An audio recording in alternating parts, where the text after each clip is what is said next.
I'm going to go ahead and hit record now. Awesome. So excited to see so many faces on this call. Before I hand it over to Nicole, who will introduce herself as part of her presentation, I'm going to read the Wells College Cayuga Nation land acknowledgement. Wells College recognizes our collective responsibility to acknowledge our colonial history. This is the traditional land of the Cayuga Nation, a member of the Haudenosaunee Confederacy. Wells College commits itself to ensuring the traditions and culture of Indigenous peoples are embraced and reflected upon in order to engage in solidarity with the Cayuga Nation. Okay, thank you so much. And I'm going to hand it over to Nicole now. All right. Well, first of all, hi everyone. I'm not going to be able to see you now because my screen is sharing, but I will say I don't want this to be like a presentation or a talk. I really want this to be a discussion. So at any time you feel inclined to talk, to respond, I'm going to ask you to respond. I am an educator, so the first thing I am going to say is if you feel comfortable, usually with students, I don't care if they're comfortable or not, I tell them to turn on their cameras. But if you all feel comfortable, please turn on your camera because I want this to be an entire experience. Okay, so the name of this is called Identity Matters, Navigating the Workplace as a BIPOC. Now I'm gonna tell you something about this term BIPOC. So it's definitely a new term. I don't want to say I think it's a strange term, but because people can, identify however they feel. But me personally, I identify as Black. I'm a person of color. But if you are a BIPOC, no problem. This is for you. So this is for all of us, okay? And if you're not, that's okay too. Like I said, this is for everyone, okay? So who am I? I am a Wells 09 graduate. If you aren't even, I am so sorry. I will pray for you.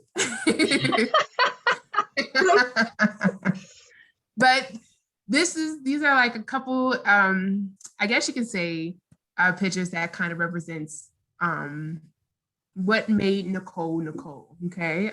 Wells, as you can see, there's so many Wells pictures on here. Wells definitely developed my identity and made me who I am. It did contribute also to my naivety. So, I have stories about that, but these are my people. On the upper right-hand corner, you might know a few. Yeah, that's me. Now I want to know, who are you? But so before we do that, there's something we do where I work. I work in Middletown, New York. That's where I'm based right now. And one thing we're like obsessed with is chat Cascades. And basically what I'm going to ask you to do is in the chat box, you're going to type a word. Don't press enter though. Just type the word. So one word that describes you, just one word. It could be a descriptive word. It can be a symbol. So like, for example, some people might want to say, I'm a strong Black woman. That's too many words. I just need one. So for example, for me, this may sound strange, but my spirit animal is a gorilla. So I might put gorilla in the chat. So you're just going to type it in the chat. Don't press enter until I tell you to do so. So take a few seconds. Think of your word. It can be any word that describes you. Okay. All right. Now, 3, 2, 1, press enter. It'd be good if I open up my chat, right? Okay. Those I got some words. Go to the top. Resilient, tired, kind, tired. Energetic, funny, cozy, biracial, mom, introvert, flamingo, here, passionate. I love it. I absolutely love it. So we're going to get into this and we're going to talk about now the things that we're talking about are not necessarily just for the workplace, but I've noticed that they like pretty much overpopulate the workplace. The first thing we're going to get into is code switching. Now, I used to be like real against this. If anyone know me from Wells, I was against code switching. I said, listen, you're going to take me as I am. However I speak, that's what you're going to get with me. Okay. So the question on the right-hand side, that's what I thought about a lot. It's just like, well, how much of myself am I allowed to be? And with whom can I do that with? Okay. And I think that's why it was very frustrating for me, because it's like, I don't want to have to censor who I am. I don't want to have to do any of that. But then I started to think of code switching as something that's so amazing. For example, like, well, first of all, the definition of code switching is language alternation. So it's when you can go from, most of the times we think of going from one language to another, but it's also, you can go from language varieties. So for example, me personally, I love Ebonics. I personally think it's amazing. I use it all the time, no matter who I'm around. I'm just going to use it because I think it's phenomenal. So when you're code switching, there's many reasons why we code switch. So we know that it can be linguistic. It can be the mood of the speaker. It can be to clarify, to explain. It can be to show your identity. So many different reasons why we code switch, okay? And you're going to find yourself doing this a lot. Now, I'm going to ask a question before I move on. How many of you code switch, and what instances have you seen yourself do this? Feel free to come off mute or drop in the chat. I have a question. Yes. Oh. You both have questions. Does it count as code switching if, say, you use really colorful language, but not necessarily in the workplace? Like, so when is it just you're being careful, and when is it you're code switching? Well, see, I think it's code switching all the time. Because let's look at some of our reasons, right? Let's see, it can be to quote other people, is whatever your mood, to clarify, explain, habitual expressions, to add expression or personality. So I feel like that's why I said I had to stop looking at it negatively, because we do it all the time for any and everything. Because when you think about it, when you're being careful, why are you being careful? What's making you be careful? What circumstances did you fall into where you're like, maybe I have to backtrack. Now, and also I would ask, do you have to be careful with everyone? You know what I'm saying? So to me, that's why I think it would be your code switching, because you're not that constant way all the time. If you're a constant way all the time, that's not code switching. But if you have to modify, which again, modification is okay. I'm taking that approach now.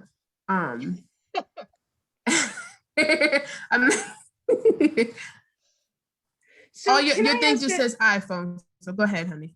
I'm sorry. I couldn't get on my computer. So I guess my clarifying question, code switching versus communicate a different, knowing your audience when you communicate, right? So if I am going to put a budget proposal to my boss, I'm going to present that in a different way than if I present it to their boss. And I'm going to use different words. Like I'll be a little bit less formal is what I call it. But is that also code switching? Like is changing your vernacular and your style a code switch, or is it just for this audience, I'll code switch and I'll go getting shit done? I think, I think it is code switching. I think being mindful of your audience and knowing who you're talking to, that's like the basis of what code switching is. You're adapting to who you're talking to. Boom, there you go. Yeah, I mean, sorry. I would say that when I in addition to my job, my full-time job at Wells, I also used to be the women's lacrosse assistant coach. And I feel like there were a lot of times that, like, you know, I would joke around with students and it would be fun. And then there were other times where it was like, you know, we're down to business. We gotta, you know, as Shaf said, get shit done. So it's like, you know, you kind of walk that line of like being friends, and I'm super friendly and outgoing, but also like I'm also was their coach, you know? Mm-hmm.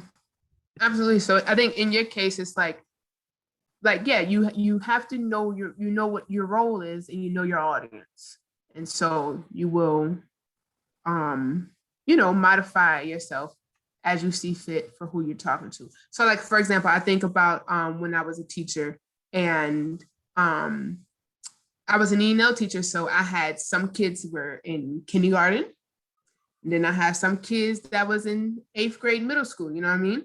So how I talk to my kindergartners, I wouldn't talk to my 7th and 8th graders like that, because, you know, you don't even have to raise your voice at a kindergartner and they start crying. Like, you know, they know that they done did something bad. So they're like, oh my gosh, you know, but with a middle schooler, you can be like, hey, sit down. Like I yelled at the kids yesterday about running in the hallways outside my office, you know? So, but to me, that's all part of code switching. And again, I had to change my thinking behind it, because at first I used to think of it as a bad thing. It's like, wait, I'm not going to change myself in order to fit who I'm talking to.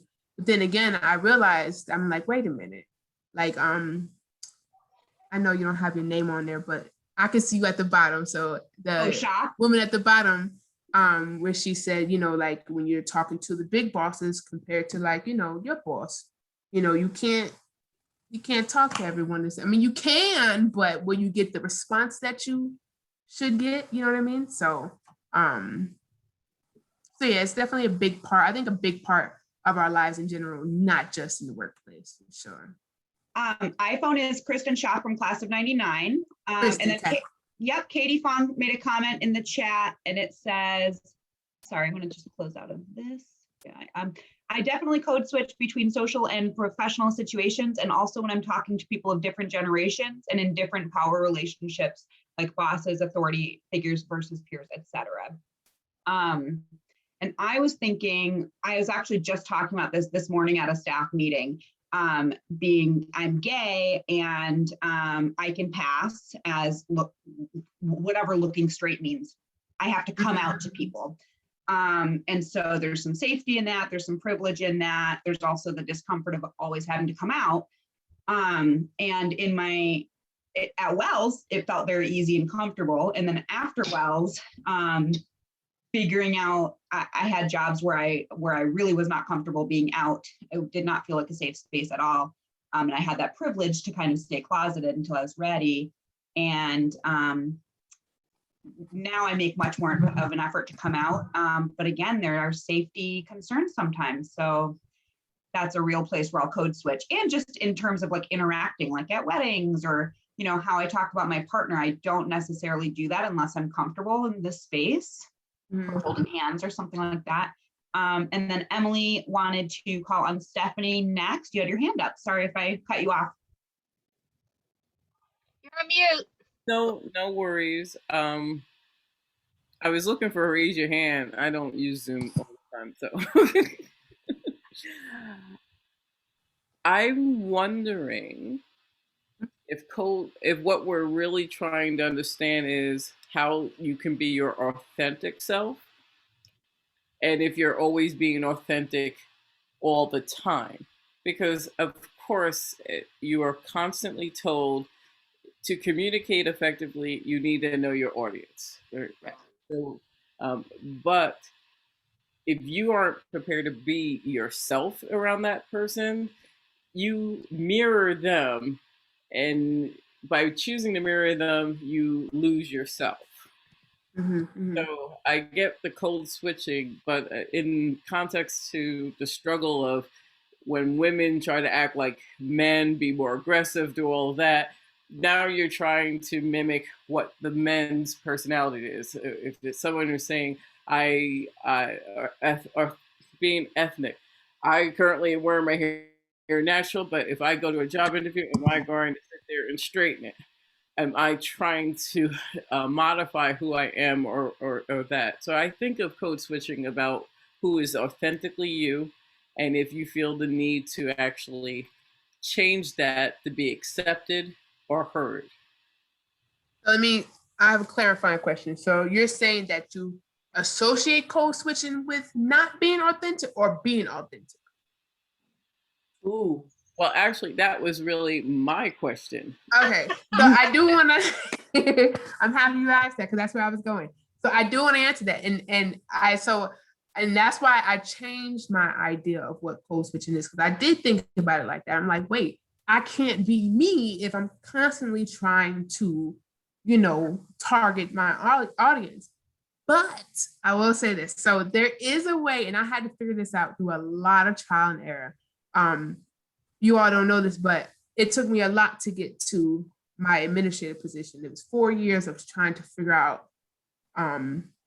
get this position. And every interview I went in, and I went in so many interviews, I applied so many different places, and I was always told, Nicole, you're too much. You're too direct. Basically, I was too Black for a lot of different places. Like every place I went into, I was sitting in front of people that did not look like me, whether it was, they were Black, they were men, they were white, they were men, whatever the case may be.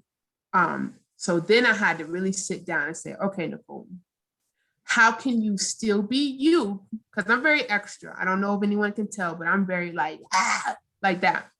I said, okay, how can you be you, but still target your audience? And I will say that before I got this position, in those interviews, that's when I figured it out. And basically the way I did it was, okay, I'm like, who am I? What makes me me? And for me, I use my hands a lot. I joke and I smile and I laugh when I interview or when I do anything. So I said, okay, that's Nicole Minton. Anything else you do can be whatever, but that's me. That is one thing that I don't want to deviate from. Another thing I want to deviate from is me representing or me identifying as a Black woman when I go into these spaces. I think a lot of times, I don't know if you all have experienced this, but sometimes people want the more, and we're actually going to talk about this a little bit later in the presentation or in the discussion, I should say. People want a token, or they want a Black person that looks a certain way. They want a Black person that, sounds a certain way. So I think the way you stay authentic when you're code switching is think of that thing that makes you you, that thing that you're not going to stray from, that thing that you are 100%, you will not deviate from. Focus on that one thing. And then if you're okay with modifying other things so that you can either get the position, I don't want to say, I'm trying to think of some other things that you might want to get in life that you have to like change up a little bit. But I don't think it's necessarily changing. It's just like I said, not, because think about it. If I'm trying to think of an instance where you would meet someone and be like, oh my gosh, like this person is too much. Okay, think about so Stephanie, you are a boss, right? From somewhere. And here I come in, let's say it's for a clerical or secretary, right? And I'm like, you know what, Nicole, I wear crop tops and shorts all the time, right? That's me. That's how I identify. I literally wear it every day, all day. Not the case, but if I did, right? And I'm going into interview with you, and I said, you know what? This interviewer is going to take me as I am. And I walk into you and I'm like, hey, is that proper? It's me, that's what I do, but does that fit the current situation? Now, me changing doesn't say that who I am isn't enough. I bring so much more than what I look like, and me walking in saying, hey, you know what I'm saying, a certain way. I bring more than that. So I'm going to showcase those things and hope that it fits with your company, instead of being like, okay, I can put my crop tops to the side for a second so I can get the job done, or get the job, I should say. You know what I mean? Hopefully that answers your question. And Giovanna also mentioned jobs and housing and loans. And housing, that's a whole nother presentation in itself, talking about housing and loans. Stephanie, did you want to say something else? No, I was just gonna say absolutely, Nicole. I think there's a thin line between this. The words that come to mind are you a cop out? If you don't feel comfortable doing whatever you're doing, that's probably the big tell. Yeah, about, absolutely. You should be sincere. There is a time and a place for every behavior.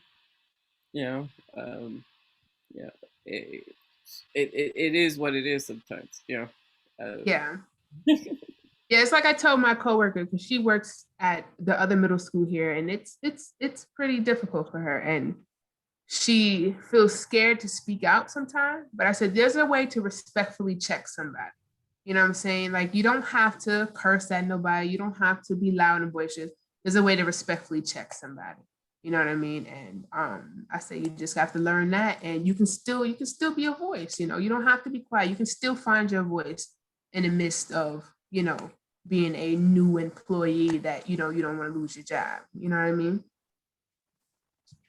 All right. The next one is one of my favorites. We talk about this all the time at work. I was going to say good old microaggressions, but they're not good. They're actually pretty annoying. So a microaggression is brief and commonplace daily verbal, behavioral, and environmental indignities, whether intentional or unintentional. The unintentional part really bothers me, but we can talk about that in a second. That communicate hostile, derogatory, or negative attitudes towards stigmatized or culturally marginalized groups. Pick some of my favorite microaggressions. Some of them I have heard. I think the biggest one I hear is, where are you from? Or what are you?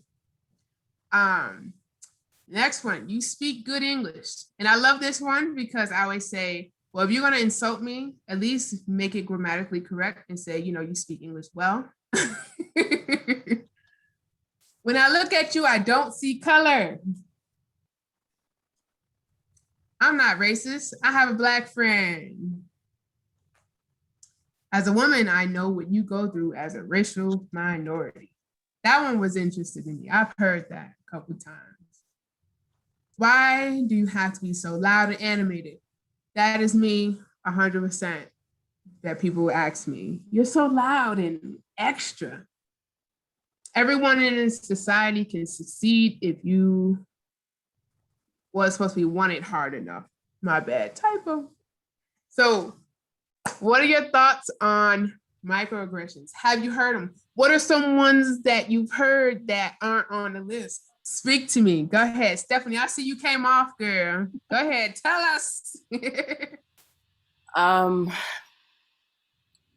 The concept of someone saying, are you just too sensitive? So, as women, you get that often, because it's like, it's a man's world. I work on Wall Street. Everyone's like, come on, toughen it up, stick it up. Are you being too sensitive? Are you sure that that was what was going on? So they try to belittle it and say, you're just being oversensitive to the situation instead of acknowledging what's going on. It works also if you're Black or any minority in there. You're just sensitive to whatever you're saying. Right. Yeah, I hear that one a lot too. Oh, stop being sensitive. And it's like, excuse me.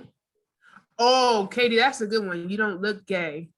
Oh my Jesus. I especially love when it's supposed to be a compliment. I also get, what are you? I get that one too. So thank you for that one. I think my best answer to that when they say, what are you? I'm human. Mhm. What are It's you? the best answer. You know? I get, what mix are you? That's my other favorite. What mix are you? My mhm. mom goes, Yeah. poodle and collie. I was just thinking that, like, I just give dog mixes, you know? Giovanna and Giovanna listed too in the comments, just in case you didn't see that someone's having a bad hair day, and also you're not like the other ones, those other ones.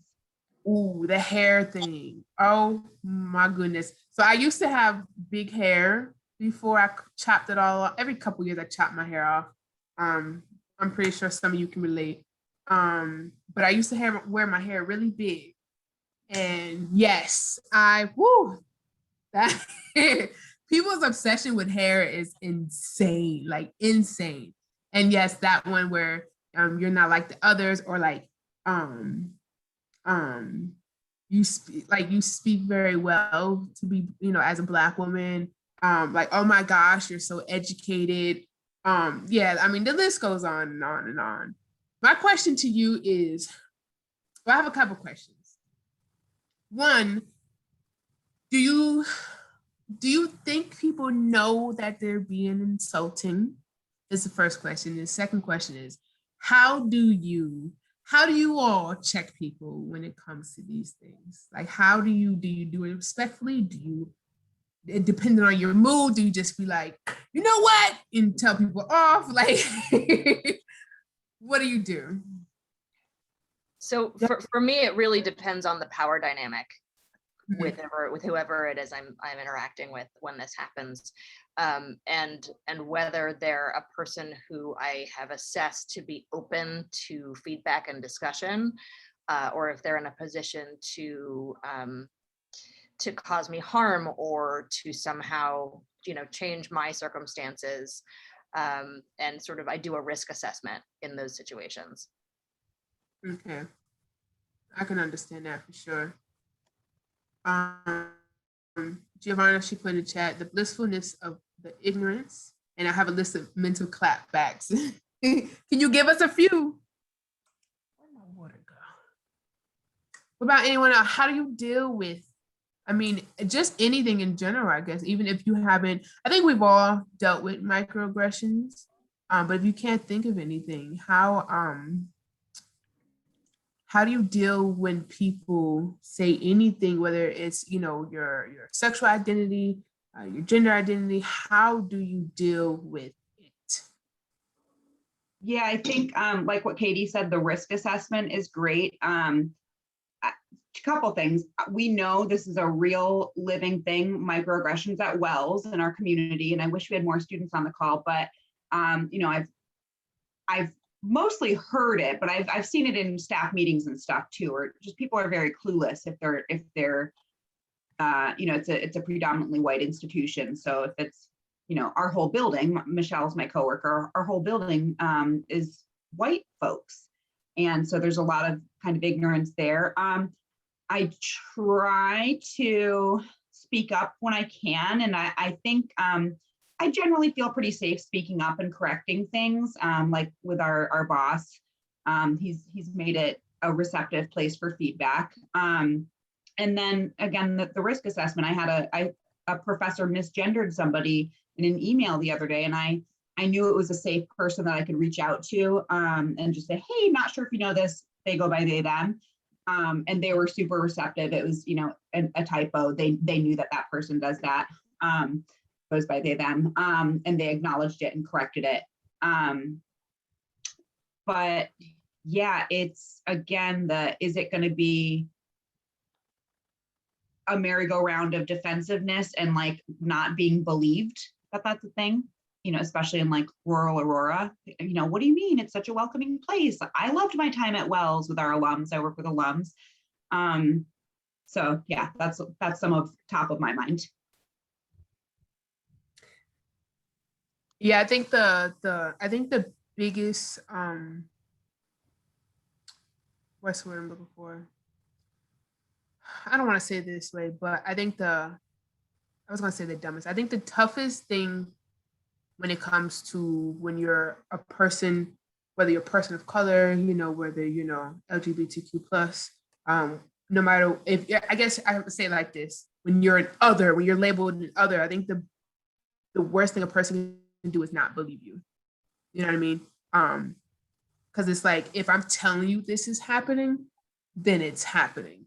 You don't have to question me. You don't have to, you can believe whatever you believe, because most of the time people are like, well, it hasn't happened to me. So, I don't think it happens. And it's just like, well, no disrespect, but you don't represent 7.8 billion people in the world. So 9 times out of 10, it may not happen to you. But if it happens to someone, listen to their story and try to understand, learn, whatever the case may be. I think a lot of times when people talk, it's not to learn anything, it's not to give any type of knowledge, it's just to defend, and that's pretty much it. I think if we change our mindsets and really listen to learn and listen to understand instead of listen to respond, I think maybe people wouldn't be so quick to be like, oh my gosh, that's not true, that doesn't happen, or whatever, you're too sensitive, you're too that, and too. I can be whatever I want to be at the end of the day. So if I'm too sensitive to you, I mean, you can kick rocks. There's a couple other things I will say, but this is recorded, so I don't want to say it. But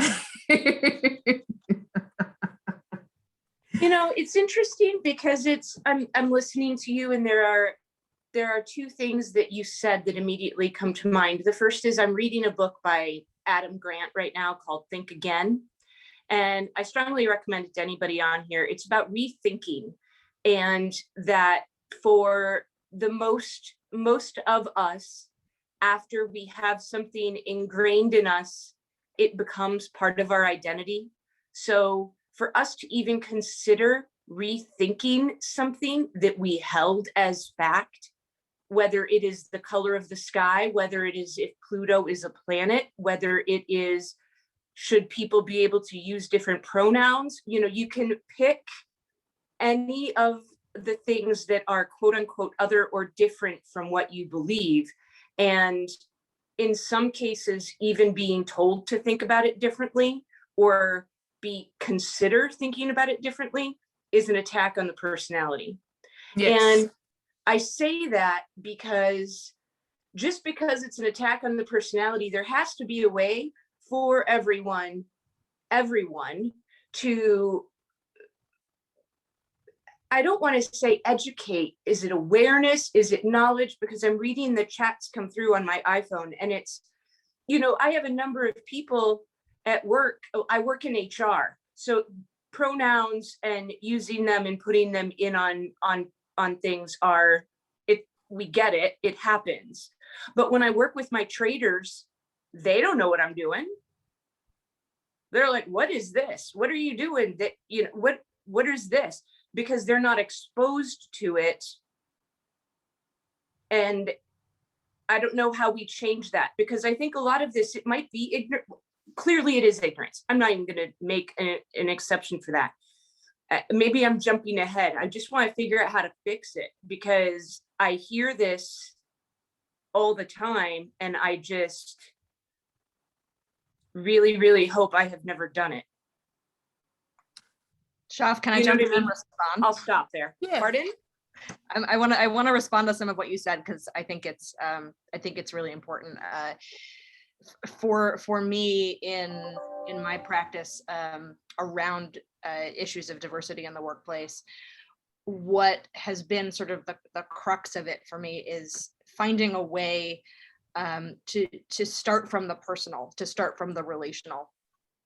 The traders you're talking about, they might not have a reason to encounter any of these concepts in their day-to-day work life, but they know you, they know who you are. And when you bring it to them, you have power in your role in that relationship, either from a positional standpoint in terms of what your title is and what department you work for, but possibly also from a personal standpoint in terms of their respect for you as a human being and their caring about who you are and what you have to say. And so in starting from that personal, I had an amazing professor who brought this concept of calling into partnership, into my coursework in grad school. And that's like basically this way of inviting someone whom you've assessed to be open to feedback, intending to be inclusive, and intending not to cause harm. And once you've made that assessment, you can start from asking them to join you in partnership and learning about how to do better, how to know better, do better, how to engage in a more healthy and positive way. And starting from, you and I have a relationship with each other, and I know you care about me as a person. I'd like to share with you some of the impact of the way you're talking to me, or the thing you just said, or the behavior that you have. And perhaps in knowing each other in that interpersonal way, we can begin to make some change together. That requires energy, and it requires you to invest in that relationship. It requires, you, the individual on this end of things, to believe there's value in that relationship. But once you've done that, I've found that's a more effective way into some of these conversations than addressing an attack or addressing a microaggression as something that someone has done wrong, only because it does tend to bring up that defensiveness that that you all have been talking about. So that's a little bit for me. I'll stop talking now. No, thank you, Katie. I just want to make sure, thank you, Katie. I love that, and I feel like Nicole is going to respond, but I also just want to make sure we see the chat. Stephanie was saying, is it indifference or ignorance? They can choose to act. People can choose not to act better, and we are making excuses by calling it ignorance. And Giovanni said they don't care until it affects them. I threw a link in there for a great YouTube video for a workshop we did a few weeks ago with faculty and staff. And then Giovanna talked about cultural appropriation, like people refusing to believe like Indigenous costumes every Halloween. Why? So I oh, and somebody private messaged me and said, can we speak about the Halloween costume comments specifically as well? That's a lot, but it's all in the chat. I just didn't want to miss it. Yeah, no, there's a lot going on in the chat. And I think, Christine, you were responding to me saying indifference. What I would expect someone to do, because I think Nicole's original question was, how do you respond to people who are doing something? Yeah. Ultimately, if you are in the receiving end, you have to be prepared to speak up for yourself. And that's challenging in itself, because you feel like, well, first of all, you obviously don't know me, or you don't care about me. And either way, you feel bad. And so if I was dealing with a trader who says, what the heck is this she, her stuff? They could have actually chosen to say, Stephanie, why are you adding that on? I would like to understand more about that. So their response to me, that was a choice. That was them being smart, alecky, and trying to undermine me and challenge if I really was going to sit there and say, this is important to me. And while you may know I'm a woman, there are other people out there that have a right to have this, and I'm doing this in solidarity for other people's rights. But but I'm happy to have that conversation with someone.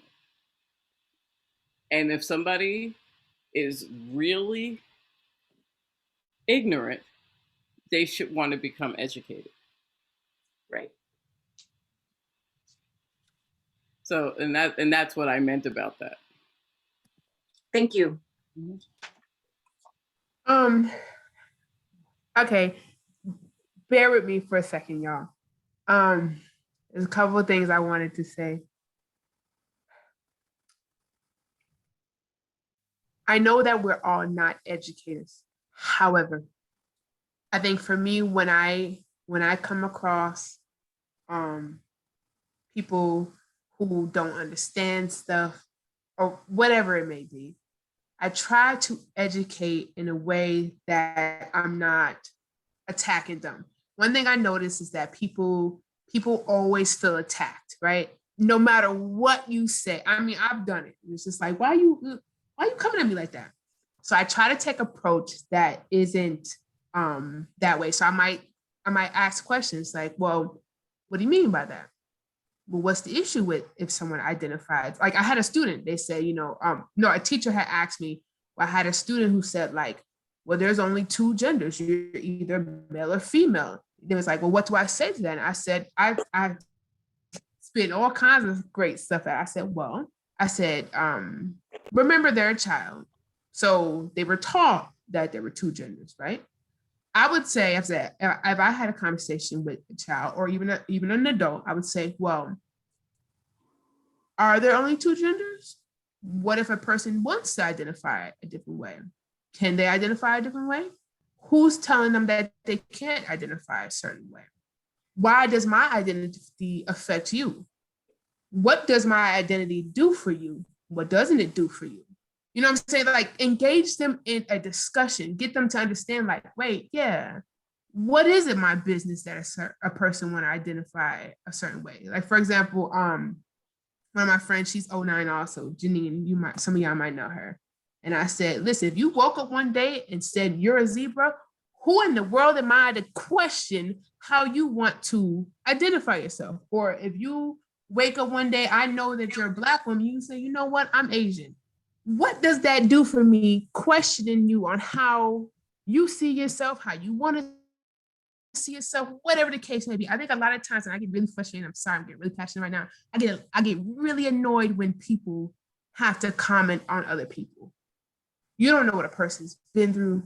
You don't know nothing about somebody, but to interject, to put yourself into that person's life and feel that you're validated enough to comment on someone else's life, to me is mind-boggling. It's absolutely insane. So I think we have to remove ourselves a little bit and think of the best way to educate someone. Or you can say, you know what, I'm not going to get into this with you.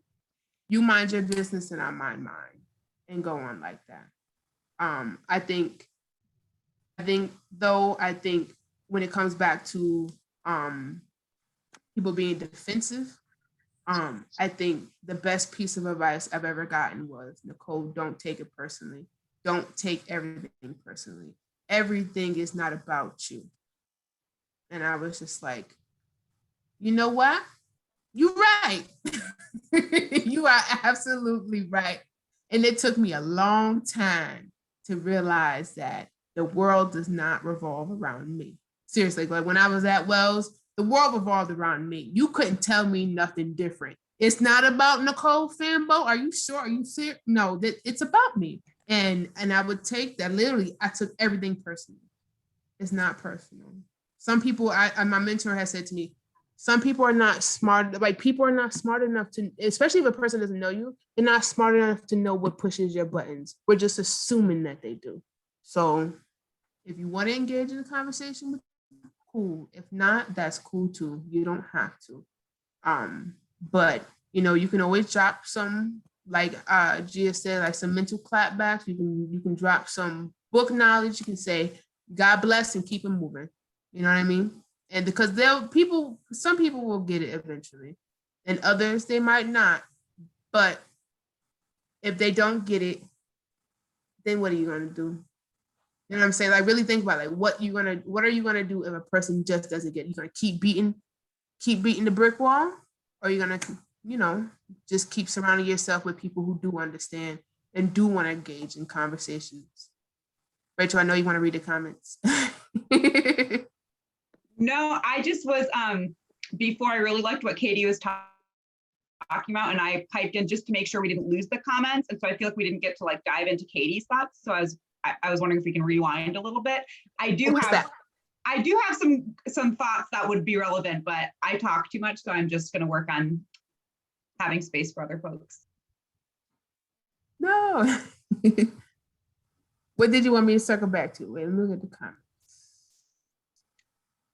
I'm sorry, I feel like it's not my job to educate someone. Yes, and someone has said that to me before too. They was like, I don't want to educate people. You don't have to do anything you don't want to do.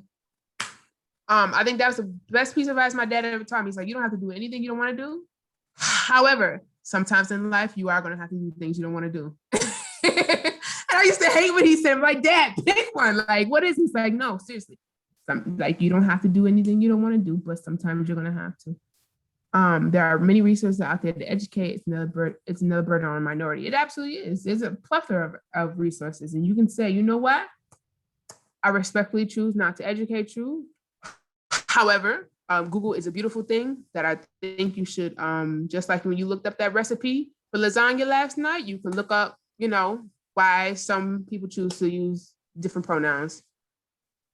And then that's it. You don't have to engage in anything you don't want to. Like, literally, you do not. That's the beauty of life, right? But Nicole, if you don't engage, are you not then repressing your emotions? I don't think whatever you choose to do, engage or not engage, you have to be back to authenticity about how does that make you feel. And if you are putting yourself in an awkward position because you choose not to say something, maybe you have to come up with a response for that. There's nothing wrong with telling someone that I really don't appreciate that comment, and it's not. I don't feel it's my responsibility to have to explain it to you, and I don't want to talk about it anymore. You know, and you can move on.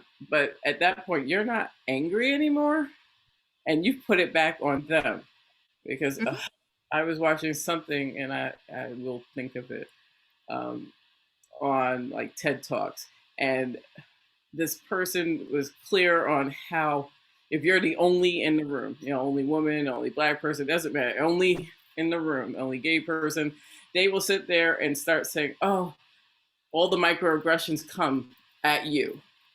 And then it's all on your shoulders.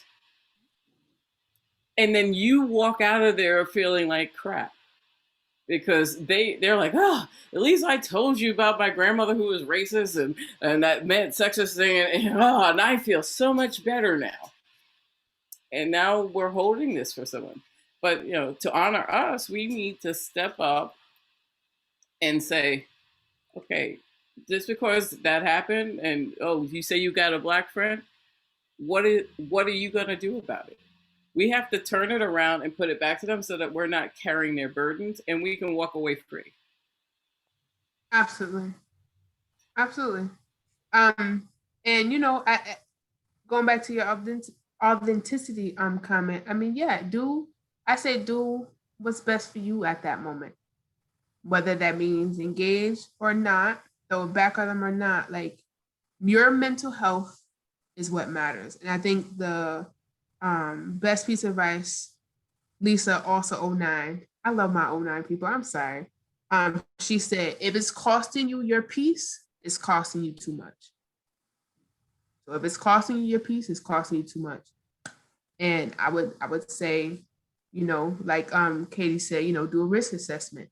If you don't have the energy and the space to deal with it, you don't have to. If you want to walk out of the room, do that. If you want to cuss somebody out, do that too. Do whatever it is that you feel. If you can go to sleep at night saying, you know what, I made the best decision for me, that's what I want you to do. Just don't, you know, let me take that back. Don't kill nobody, don't harm nobody, don't do nothing like that. But, you know, as long as you're not harming someone, if you did what's best for you, that's all that matters, I feel. Sometimes that risk assessment is complicated in a workplace situation, though, where you're going to have to interact day after day or, you know, year after year with the folks that you're engaging with and having these interactions with. And so you have to take into consideration, what's the power dynamic? How much influence does this person have over my life? How often am I going to have to interact with this person? Is my working relationship with this person going to be impacted by the way that this interaction has sucked the energy out of me? Or would it be easier to address it now or find a moment to address it sooner than later in order to find that peace so that you can continue to operate in that environment? Absolutely. Ricky. Or you can take my approach too when it comes to the workplace. I'm that person where I'm like, listen, you can take this job and you can fill in the blank.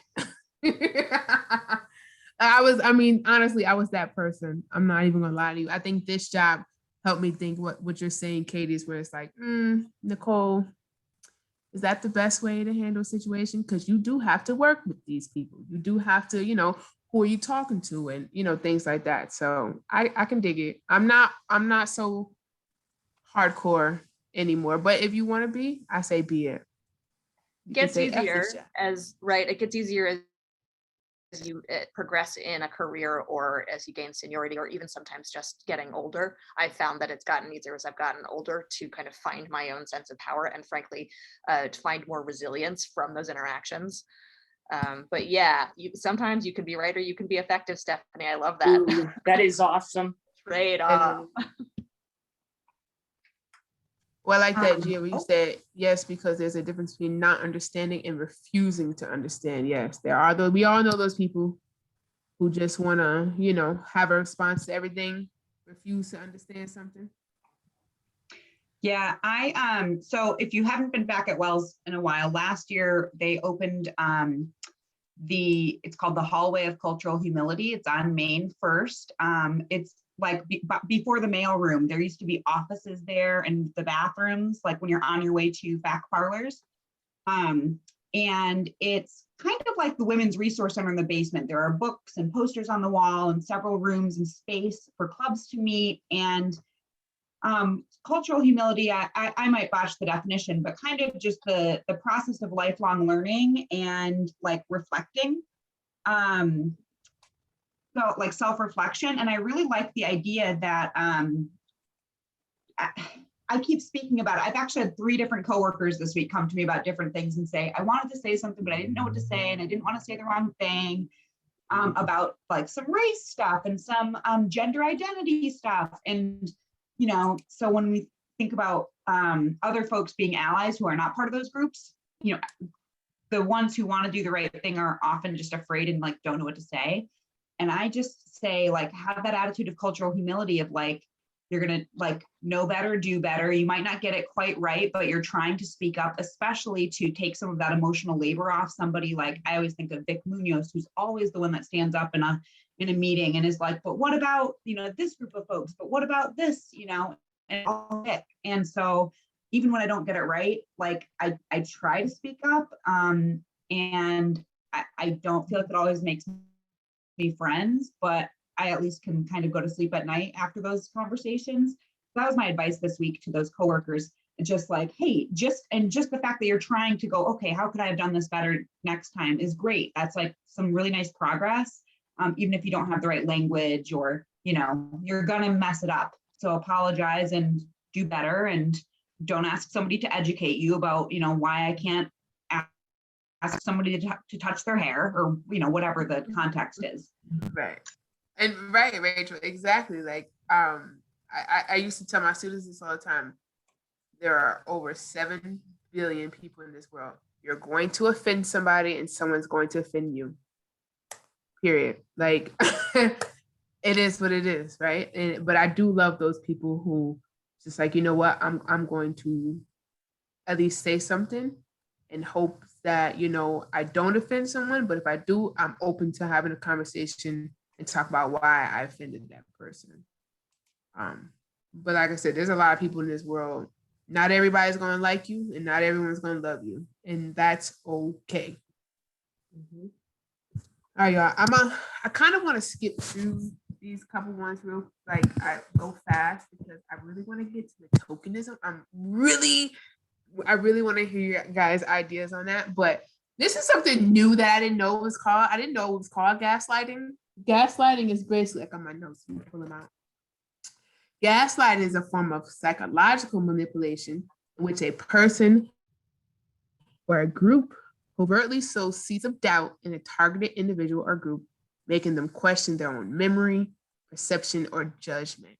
And some examples of this is you feel confused or constantly second guessing yourself, find it difficult to make simple decisions.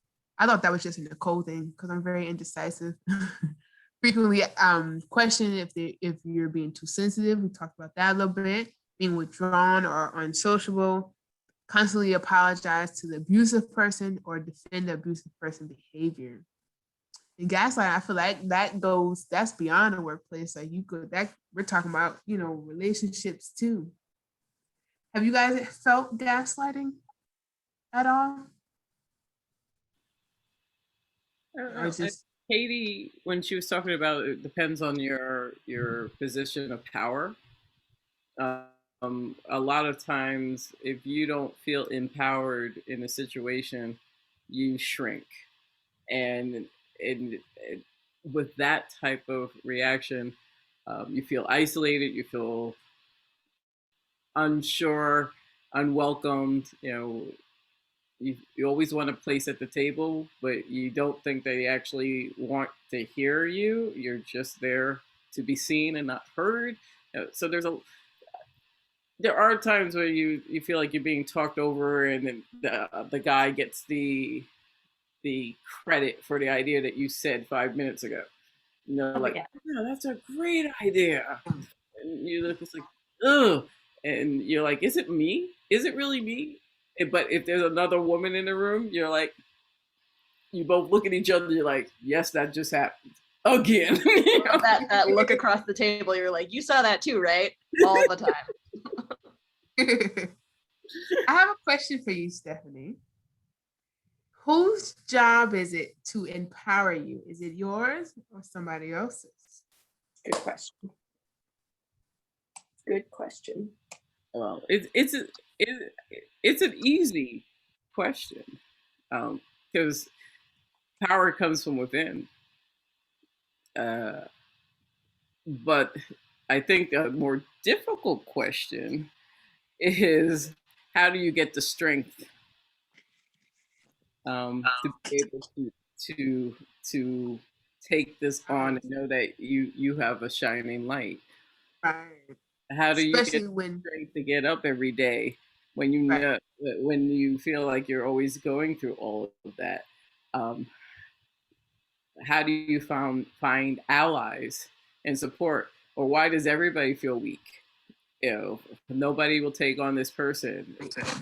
Gaslighting is at the opposite side of bullies at work. You see all those bullies at work sitting there and pushing around everything, and you feel defenseless. Um, I guess sometimes the hardest question is, when do you think it's time to leave, or when is it time for you to step up?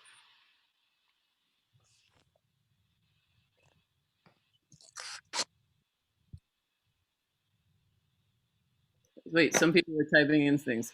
The frequent comment, you were too sensitive. Yeah, I agree with you on that, Katie. Oh yeah, Rachel, amen. Hear ya. And then, oh, have we already been talking that long? This has been such a great.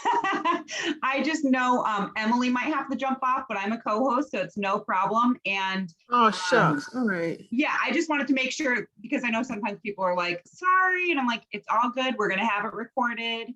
Thank you for being here. So just in case I don't say that and you have to jump off, like we're having a whole month of these conversations, and I'm so appreciative. Oh yeah, I'm sorry. Katie said No, another Katie, no, you conversation. can't go. I'm not sorry, because Katie said, I want to say, hopefully the rest of this having conversations like this is that we can all take accountability from empowering each other. And yeah, there's a real reason we're having these talks, and thank goodness it's full of Wells people who want to engage, because nothing worse than when no one will participate. So Oh yeah. you know, I'm like, oh, thank goodness, like you're here, you're engaging. That's awesome. See, but I'm curious about, like, well, Michelle, you were saying something earlier, but like Emily, I haven't heard anything from you specifically about, are you just, have you had any experiences yourself, or are you just curious what other people are experiencing right now? I normally take a back seat on these because I'm the coordinator. I'm the person behind the curtain with running all the events. So I often don't want to take space away from anyone else. That's kind of my MO in general, is that.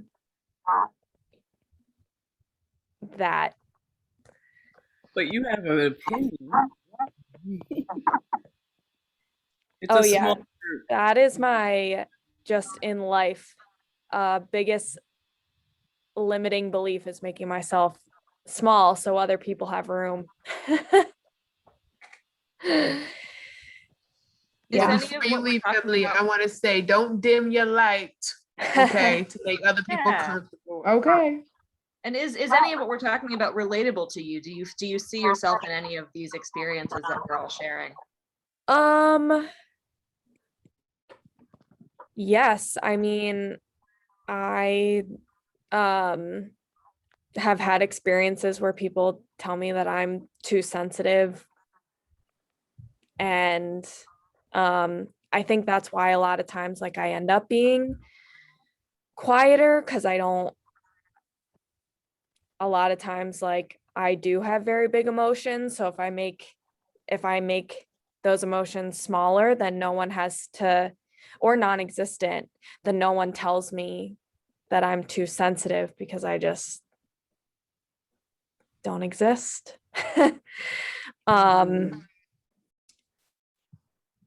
And also, like, you know, the example, like, and this feels very relevant to me and Rachel, just based on a conversation that was had earlier today, is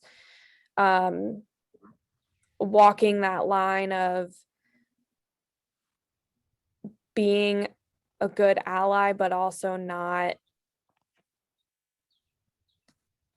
overstepping and giving people the space to talk. Like, I would rather listen and absorb, even though I know that there are a lot of instances where I should say something.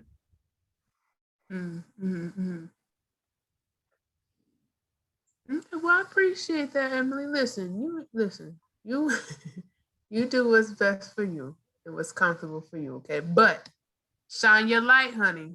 Shine it. As Emily's coworker, and we talk about 100 times a day, she actually did like 80% of the work putting together this series for this month. So she won't ever shout that out herself, but she is the person behind the screen.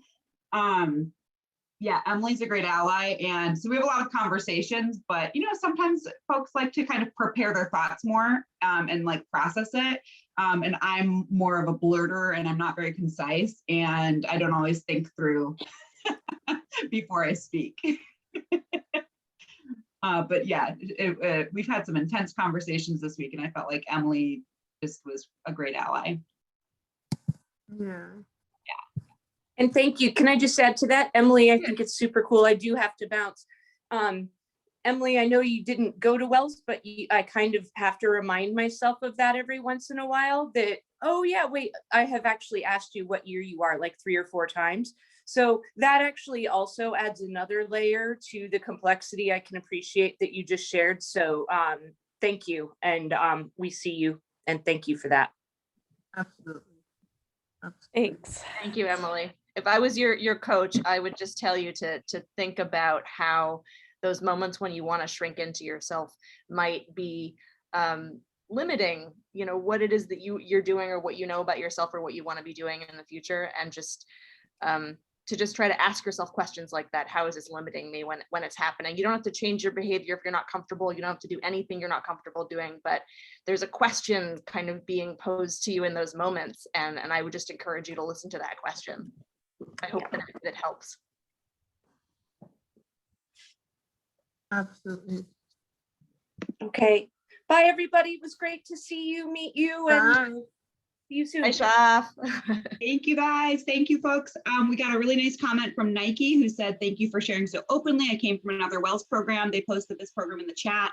I'm not an alum. Again, I appreciate the open familiarity. Nicole, thank you for your guidance at this discussion, giving yourself this way, including so much of your own experience, and really everyone for sharing and being so sharp and tender. Thank you. It's the Wells way. Thanks, Nike. It is. It really is. Thank you, Nicole. This is very helpful. Appreciate you sharing. Wait, I didn't get to the end though. But I'm Well, not. I'm gonna mute myself. Have another session. You have Emily here. She coordinates stuff. I wanted to hear about tokenism. I know. You were excited about it. Here we go. Boom. Okay. Tokenism. We're there. We got, listen, Okay. just 5 minutes, y'all. So this one I think has been the most talked about thing I've heard my entire life.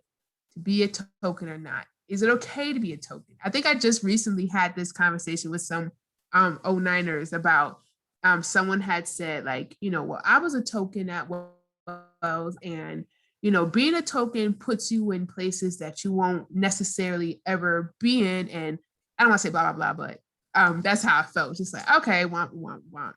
Okay. But my response to that was, or our friend was asking, like, you know, she's like, she felt uncomfortable with being a token, being the only person. And she knew her job was putting her in that position to be a token. And so basically, I said something more eloquent, but I was saying, you know, if you want to be a token, that's your choice. But don't ever feel as if you have to be something in order to fit in, or whatever the case may be. And I said, and actually, tokens feel that they're being allowed to sit at a table, but whoever invited you there is still manipulating you in some way. There's something about you that they know that they can either persuade, that you're, you know, you look a certain way, you sound a certain way. So is it really a gift when a person is allowing you to sit at that table, when you're not really going to be that outspoken person that you should be? Or is it, do you really think that being there is going to allow you to, express something different? Because if you haven't expressed anything different than what someone wants to hear your entire time before you got at that table, what makes you think that you're going to be something different once you're at that table? You know what I mean? I'm personally opposed to tokenism. I don't believe in it, and that's why I love this image I found. It's like tokenism versus representation. Like, don't just, when you're a token, you're the only one, and you're the only one for that reason. If a job or a place really wanted you, it would be represented in more than one person. It wouldn't be just you. But I want to know how you guys feel about tokenism. What do you think? What are your thoughts? To be a token or not? That's the question. It's very tiring. It is tiring. And yes, Gia, when you said like in terms of past adversity for promotion for Wells, yes. So let me tell you something. I love Wells. Anyone who knows me knows I love Wells to death. However, no one, like, Wells was completely opposed to someone like me. I was very outspoken. And some people might say, well, you know, there was other women there that was outspoken. Yes, but I didn't look. I feel like when you are a Black outspoken woman, it's completely different. You get that stigma or that stereotype as being an angry Black woman. That's what I was basically, that's what I basically was at Wells. No one wanted that, as their representation. So I didn't get choose for anything. I still don't. I remember I was talking to someone on the Fargo board, I think, and I was like, I volunteered for a million different things for Wells, and no one still calls me. Like, what's the problem? So it's still running rampant. Like, I have this representation of being an outspoken, extra angry Black woman, and it's pretty frustrating. I don't fit this mold of what Wells or anyone really have wanted. And it can get frustrating because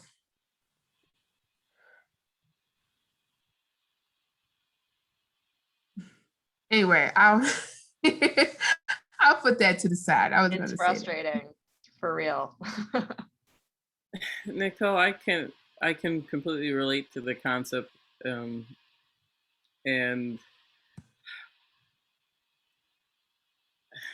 when I first think of the word token, I automatically go back to the reference of the concept of an Uncle Tom, right? Yes. But there were two things about this. You can get your foot in the door or you don't. Half of the people who can get into the door, for whatever reason you can get into the door, It's what you make with that entrance. And on average, most people who are tokens already had to be twice as good, twice as hard, all that sometimes. Occasionally, they will pick a token that is underrepresenting quality because they don't, and that's a reflection of them being threatened. But on average, if they have to sit there and pick something, it's like, well, I'll take this candidate who I would normally do, but you have this other person who's a little bit smarter or whatever, man, I'll give them a chance. But they basically are throwing you out to the wolves because they're not going to support you. So I've seen tokens that are excel because they're smarter, better, but with no resources. Then you can see tokens that excel because they had no chance and they like having that person because they can tag them along. But again, it still comes down to what do you do with the opportunity? And that's my point right there, Stephanie, is many people, when they get to that table, nothing changes. And that's my point. It's like, when you're a token, you're looked at as a certain way, right? You're not too loud, you're not too boisterous, you're not too this, you're not too that. You make other people that's not like you comfortable, right? So if you are used to, or that's your role, making people comfortable, when you get to that table, are you even gonna make any change? Because you're always just that person making people comfortable. How much change can you actually make at that table when you're not a pot stirrer, you don't challenge anything? What are you really bringing to the table other than a Black body, a female body, an Asian body? You know what I'm saying? What are you bringing more than that? I think when somebody is given a chance and a door, I don't think they automatically know that they're a token. Someone would have to tell you, just shut up and sit there. So that, otherwise, you thought that you got there on merit until something happens and you are, you're like, wait a second. Oh, you don't give a diddly about me. But most people, until it's happened to you, you're that naive to think that you really are that. Yeah. Why would you assume that you're here to do nothing? How can you get a job and you're here to do nothing? I don't care what your thoughts are or your opinions. I don't want you to contribute to the bottom line. I'm going to give you a check and you could just sit there and smile. I don't know anybody who would assume that that's what they get to do. I have a question. Can you be the only the only Black person, the only Indigenous person, the only woman, and not be a token? Are we saying that, so you could be the only Black person, but if people are hearing you and want you there for all that you bring, are you then not a token? And me personally, that's what I believe. I believe that so for example, if you're applying for a job and you happen to be the only one like you that applied for that job and you got it, and you're really an equal participant and you're a valued member of that team, to me, you're not a token. Because to me, what a token is that you're there as a prop, you're there as a stand-in. You're there to make us look as if we're a diverse whatever. You're there. I've talked to people who knew they were tokens and who are okay with that role because in their mind they think, well, I got into that space that I would never be able to get in if I wasn't a certain way. That to me, that's kind of jacked up to me. It's just like, hold on. And I've met people and I'm like, wait, do you think you're better than the next person that look like you because you were invited to that table because you do look and sound a certain way? Or do you really do believe that you can make some change? So for me, the question is, if you're the only in the room, do you still have power? Do you have the same amount of power as your peers in the room? And does another person, or would another person who shared your identities also be able to have that same power in the room? And if the answer is no, then I think there's an element of tokenism happening there to any number of varying degrees. But for me, it's a question of what's your power relationship in that room? What is your ability to hold and to wield power in the room? Can you make decisions? Can you control resources? Do you have authority? Can you give direction? Do you have the ability to sway strategy or tactics? Those are the questions that I would ask. And is that based on your identity? Mm-hmm. That's a good point. And I think that's the point. I think that's the point of being a token. Can you utilize that position that you're in? Or do you have to just sit there? And I guess my question would be, if you do find out that you are that token, meaning that person that just has to sit there, why is that okay?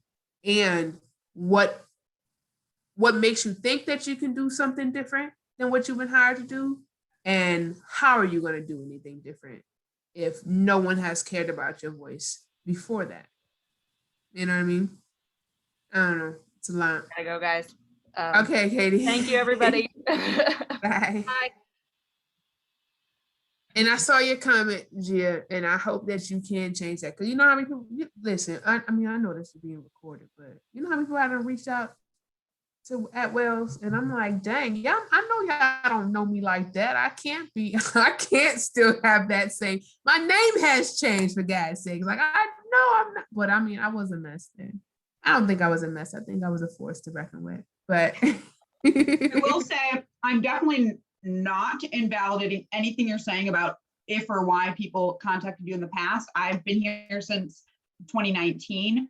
And it's definitely like very short staffed, very limited resources, but I really try to I try by the end of every day to have no unanswered emails or responded, even if I don't always know an answer. Like, I try not to leave people hanging because that's a pet peeve of mine. I remember from being a young alum, like, I know I don't have $1 million, but I really want to give time. So that's really important to me. And like, I'm glad that you reached out to me last year and we're like, hey, how can I talk to students about my experience since Wells? And, you know, it took a while, but we made it happen. And I just want to encourage anybody else who hears this recording, or if you have friends who are like, I tried, whatever. The volunteer management piece has been a big challenge, I'll say. And there are some wonderful volunteers in the WCA. Katie Fong has been a trustee for several years, so she's got some great connections with folks. And I definitely try, but I hear you. And I had never heard anything negative about you or anything like that, you know? So, but I've been there for 1.5 years. That's me taking stuff personally. My assumption is that your emails probably got buried. And Michelle knows too. I mean, Michelle's our grant writer, and I think it's just one of those typical like small team things where it's just 100 things on the burners and things get dropped. And when I know I've made a mistake like that, I try to just apologize and not do it again. You know, like once I've caught that mistake, to be like, oh my gosh, that email disappeared over winter break or whatever, and try to do the right thing. I appreciate you and Emily. I appreciate you guys. And I appreciate that you came back, you know, like you were disappointed and ignored and let down, trying to be a good volunteer for the college. And we really need that. It's time, talent, treasure. So, you know, people's time and experience is super valuable, whether that's through career services or faculty, supporting a classroom or something, or talking to students. Any of those things are really valuable. Yeah. I appreciate But yeah, it's hard not to sound defensive since I'm in that role, but like I've given that same feedback. I've given the same feedback. In fact, in my job interview, I'm like, hello, like the young alums have a lot to offer. Well, I'm gonna wrap it up now. I took up so much of your time. I appreciate you guys so much. Believe that. So the question I had posed is, how do we navigate all this? And I know that was the basis of my Stephanie, you leaving? Sorry, I'm so anxious. I gotta stop. Wait, hold on. Nope, hold on. You want to hold 6 minutes. So how do we navigate all this? And I think the best thing, I was gonna ask you guys, but I know you gotta go. I think the best way you can do that is to just be you. Don't let someone define you. And if they do define you, find your voice, open your mouth, and you tell them who you are or who you want to be in that space. That is the way you navigate it. I don't have a magic answer. I don't have a magic pill. You navigate your life the way you want to navigate it, however you see fit. So if you don't like something and you want to speak up, speak up. If you don't like something you don't want to speak up, don't.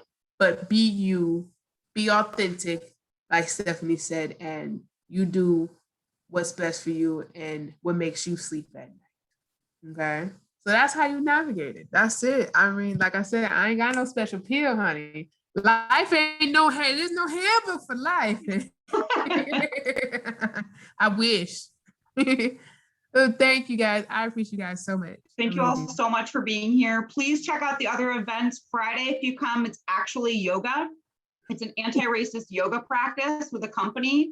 It sounds awesome. I'm no good at yoga. I'm showing up. I'm going to do it. I don't care if I look like a fool. I'm going to show up, and I don't have to show up. I'm not the host. What time, Rachel? It's 4 o'clock. 4 o'clock on Friday. That will not be recorded, but pretty much every other session this month will be. Thank God it won't be recorded. I'll still be at work. I'm not flexible, and I look like a big dork, but I don't care. But there are lots of other events, almost all by Wells alums who, as far as I know, all identify as women. But there are 2 or 3 events a week all month with different topics. They do all kind of intersect. But it's going to be great. And like I said, they'll be recorded if you are not able to make it. If you can't get the registration, just shoot us an email at alum office or communications at Wells and we'll hook you up. All right. Thank you. Thank you so much. Thank you so much. Buddy, have a great night. Great Thanks, Nicole. conversation. Thank you. Take care. Good night.